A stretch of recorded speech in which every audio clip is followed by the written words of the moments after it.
예수님께서 길을 가시다가 날 때부터 소경인 사람을 만났죠. 그때 제자들이 묻습니다. 랍비여, 이 사람이 맹인으로 태어난 것이 누구의 죄 때문입니까? 자기 죄 때문입니까? 아니면 이 사람의 부모의 죄 때문입니까? 그러자 예수님이 대답합니다. 이 사람이 죄를 지은 것도 아니요, 그의 부모가 죄를 지은 것도 아니다. 하나님께서 하시는 일들을 그에게서 드러내시려는 것이다. 예수님 시대의 랍비들은 이 질병이 그 부모나 또 당사자의 죄의 결과라고 가르쳤어요. 이 소경은 선천적인 장애를 가지고 태어났기 때문에 그 장애 원인은 부모의 죄 때문이라고 여기던 사람들이 있었습니다. 또 어떤 랍비들은요, 아기가 복중에 있을 때 죄를 지었을 가능성이 있다. 그래서 자신의 죄 때문에 그렇게 맹인으로 태어난 것이다, 고통을 겪고 있는 것이다 라고 가르치기도 했습니다. 그런데 예수님은 어떻게 반응하십니까? 예수님은 그 시대의 이런 지배적인 사고방식을 따르지 않았습니다. 사람들은 예수님이 이 사람이나 그 부모의 죄 때문이 아니다 라고 말한 것을 결코 이해하지 못했죠. 왜냐하면 이 세상에서 죄를 범하지 않는 사람은 아무도 없기 때문입니다.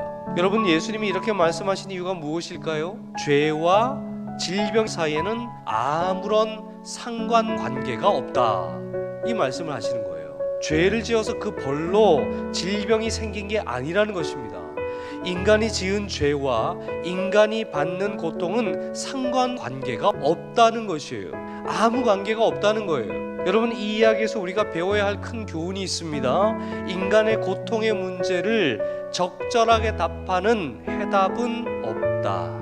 우리가 고통받는 것의 원인을 아무리 찾으려 해도 그게 우리 죄 때문이라고 생각할 수 없는 겁니다. 무엇 때문에 그런 고통이, 그런 고난이 나에게 찾아왔다, 이렇게 생각하지 말라는 것입니다. 고통과 고난의 문제가 일어나는 원인을 찾아봐도 완전한 해답을 찾아낼 수가 없어요. 단지 고통과 고난을 통해 우리가 깨닫고 배울 무언가가 있을 뿐이에요. 그리고 예수님은 그 맹인을 고치셨죠.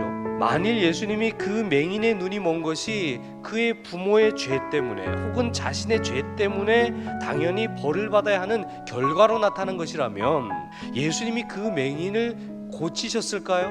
아니요, 고치지 않았을 겁니다. 그 맹인을 그냥 지나쳤을 거예요. 왜요? 그것은 하나님의 공의가 이루어진 것이기 때문이죠. 하지만 예수님은 맹인을 고치셨어요. 능력을 나타냈습니다. 예수님이 그 맹인을 치료하신 이유가 무엇일까요? 그 사람을 통해 하나님의 치료의 능력을 드러내기 위한 절호의 기회라고 생각했기 때문입니다.